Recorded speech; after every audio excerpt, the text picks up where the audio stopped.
문제드린 신혜손입니다. 국가직 공무원, 직업상담사 직렬, 직업상담 심리학개론 핵심 강의 시작하겠습니다. 39강 직무분석 방법과 직무평가 그리고 직무수행평가에 대해서예요.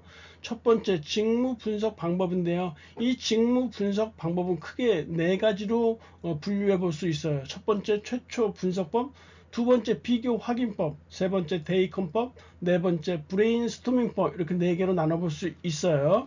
먼저 최초 분석법인데요. 이 최초 분석법은 분석할 직업에 관한 자료가 드물거나 그 분야의 전문가가 거의 없을 때 사용하는 직무 분석 방법이에요. 이 최초 분석법은 다시 6가지에서 7가지로 나누어 볼 수 있는데, 첫 번째가 면접법이에요. 직무 분석자가 정확한 표현이 가능한 직무 담당자와의 면접을 통해서 직무를 분석하는 방법이에요. 면접을 통해서 직무를 분석하는 것이니까 면접법이라고 했겠죠. 먼저 면접의 목적을 알려주고요. 편안한 분위기를 조성해야 해요. 그리고 폐쇄형 질문보다는 개방형 질문을 사용하고 유도 질문을 삼가해야 해요. 그리고 쉬운 용어를 사용하고 안정된 속도로 진행해야 해요. 면접법의 장점은 정확한 직무 지식을 얻을 수 있다는 점하고 다양한 직무들의 적용이 가능하다는 장점이 있어요. 반면에 단점은 자료 수집에 많은 노력이 소요되어지고 수치화된 정보를 얻기 어렵다는 단점이 있어요. 최초 분석법 두 번째는 관찰법이에요. 직무 분석자가 직접 현장을 방문해서 작업자의 작업 활동을 관찰하고 결과를 기술하는 것이에요. 관찰하는 것이니까 관찰법이겠죠. 장점은 단순하고 반복적인 직무 분석에 적합하고 정확한 결과를 얻을 수 있다는 장점이 있어요. 반면에 단점으로 정신적 활동의 직무 분석에 적합하지 않고 분석자의 주관이 개입될 수 있다는 단점이 있어요. 세 번째는 체험법이에요. 직무 분석자가 직무 활동을 직접 체험함으로써 생생한 자료를 얻는 것이에요. 장점은 직무 분석자가 직접 체험하기 때문에 심층적 내용까지 직무 파악이 가능하다는 것이에요. 단점은 분석자의 일시적인 체험을 확대 해석할 수 있다는 단점이 있고요. 그리고 정확성과 객관성을 보장하기 어렵다는 단점이 있어요. 네 번째는 설문지법인데요. 작업자들에게 설문지를 배부하고 이들에게 직무에 대해서 기술하도록 하는 것이에요. 이때 설문지를 선택할 때는 나름의 평가 준거가 있어야 되는데 5가지 정도를 제시해 볼 수 있어요.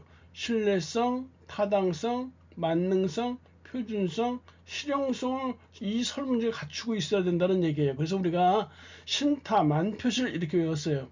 설문지의 신뢰성이라는 것은 설문지를 통해 얻어지는 결과는 일관성이 있어야 한다는 거예요. 타당성은 설문지를 통해 얻어지는 결과는 정확해야 한다는 것이고, 만능성은 다양한 목적을 설문지가 충족시킬 수 있어야 한다는 것이에요. 그 다음에 표준성은 다른 직무와 비교 가능하도록 설문지가 표준화되어 있어야 한다는 것이고, 시간과 비용이 적게 들어가는 실용성을 갖추고 있어야 한다는 것이 설문지가 갖춰야 할 그런 기준이 되겠어요. 신타만표실이요. 이 설문지법의 장점은 모든 직무에 사용 가능하고요. 비용이 저렴하고 짧은 시간 내에 많은 정보를 얻을 수 있다는 장점이 있어요. 반면에 단점은 질문 내용 외의 정보를 얻기는 어렵고요. 응답자의 응답 태도와 낮은 회수율이 문제가 돼요. 5번째는 녹화법인데요. 녹화법은 단순하고 반복적이며 장시간 관찰이 불가능할 때 사용되어지는 그런 분석법이에요. 장점으로는 열악한 작업 환경에 대한 직무 분석이 가능하고요. 단점으로는 녹화 및 촬영 등의 전문 기술이 요구되어진다는 단점이 있어요. 6번째는 중요사건 기법, 다른 표현으로 결정적 사건법이라고 해요. 직무 수행에 결정적인 역할을 하는 사건, 중요 사건을 중심으로 직무 요건을 추론하는 것이에요. 장점으로는 직무 수행과 관련된 중요한 지식, 기술, 능력 등을 사례별로 분석할 수 있다는 장점이 있는데, 이 중요사건기법, 결정적 사건법의 단점은요, 중요 사건을 위주로 파악하기 때문에 일상적인 수행과 관련된 지식, 기술, 능력이 배제되어진다는 단점이 있고요. 과거의 결정적 사건들이 왜곡될 수 있다라는 그런 단점이 있어요. 그리고 추론 과정에서 분석가의 주관이 개입될 수 있다는 단점이 있고요. 이 중요사건 기법의 정확한 조사를 위해서는 특별히 훈련받은 사람이 필요하다라는 이 단점이 있어요. 그 외에 작업일지법까지 포함하면 이 최초 분석법이 7가지로 분류가 되어지는 것이에요. 작업일지법이요. 작업자가 일지를 쓰는 거예요. 쉽게 말해서. 여하튼 직무 분석 방법 두 번째는 비교 확인법이에요. 지금까지 분석된 자료를 참고로 해서 현재의 직무 상태를 비교 확인하는 방법이 비교 확인법이에요. 대입헌법은 교과 과정을 개발하고 교육 목표와 내용을 비교적 단시간 내에 추출하기 위해 사용하는 것이 대입헌법이에요. 마지막으로 브레인스토밍법은 직무 분석 대상에 대해서 소규모 전문가 집단의 자유로운 토의를 통해서 직무 분석을 하는 방법이 브레인스토밍법이다 라고 알아두시면 되겠네요. 두 번째, 직무평가예요.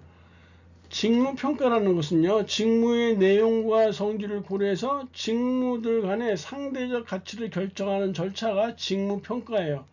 직무들 간의 상대적인 가치를 결정함으로써 여러 직무들에 대해서 서로 다른 임금 수준을 결정하는데 그 의의가 있다고 볼 수 있어요.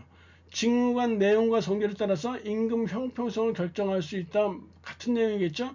직무 분석과 달리 직무에 대한 가치 판단이 개입될 수 있고요. 직무 평가에 앞서서 직무 분석이 선행되어야만 해요. 직무평가의 방법으로는 크게 두 가지, 질적평가 방법과 양적평가 방법으로 나눠볼 수 있어요. 질적평가 방법은 비양적 방법, 양적이 아니란 얘기죠. 질적평가 방법에는 서열법과 그리고 분류법으로 나눠볼 수 있는데, 서열법은 직무의 상대적 가치에 기초를 두고 각 직무의 중요도에 따라서 순위를 정하는 것이에요. 서열이니까요.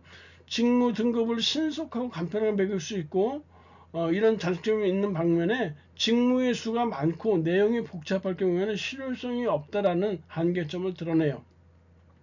두 번째 질적평가 방법은 분류법인데요. 직무를 여러 수준이나 등급으로 사전에 분류해서 각 직무를 맞추어 놓는 것이에요. 직무 내용이 표준화되어 있지 않은 경우에도 평가가 용이한 반면에 분류 기준이 명확하지 않을 수도 있다라는 한계점을 드러내요. 양적 평가 방법이에요.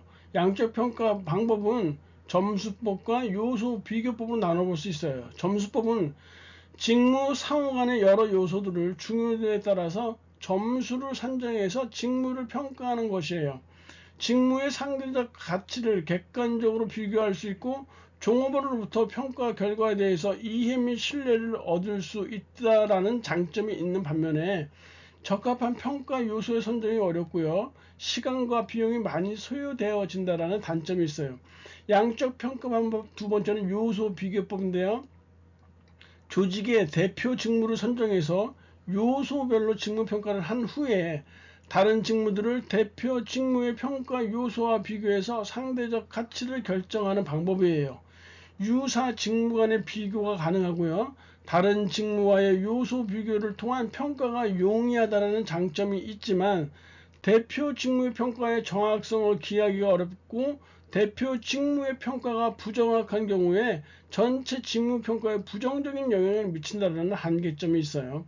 세 번째, 직무 수행 평가예요. 직무 수행 평가는 작업자의 직무 수행 수준을 평가하는 절차예요. 직원들에 대한 기대치와 비교해서 그들의 업적을 측정 평가하고 이를 다시 구성원들에게 피드백하는 과정이에요. 직무 수행 평가의 목적은 개인이 직무를 얼마나 잘 수행하는지를 알아내서 인사 관리와 개인 발전 및 연구에 활용하는 데 그 의의가 있다고 볼 수 있어요. 직무 분석, 직무 평가, 직무 수행 평가를 비교해 보면요. 직무 분석은 말 그대로 직무 관련 정보를 수집하는 절차다라고 보시면 되고, 직무평가는 직무의 내용과 성질을 고려해서 직무들 간의 상대적인 가치를 결정하는 절차가 직무평가예요. 직무 수행평가는 작업자의 직무 수행 수준을 평가하는 절차이다라고 해서 이 용어 개념을 확실하게 구분해서 알아두실 필요가 있어요. 다음 중 보기 사례에 해당하는 직무 분석 방법이요. 러시아에 파견된 주재원들에게 자신들이 현지에서 업무 처리를 하던 중 생긴 인상 깊은 일들을 적게 했어요. 그 다음 이 기록들을 토대로 해서 러시아 주재원의 직무 특성을 정리할 때 했는데, 인상 깊은 일이라는 게 있잖아요. 그래서 이건 이번에 결정적 사건법, 중요 사건 기법이다 볼 수 있어요. 강의들이랑 고생하셨고요. 다음 시간에 뵙도록 하겠습니다. 감사합니다.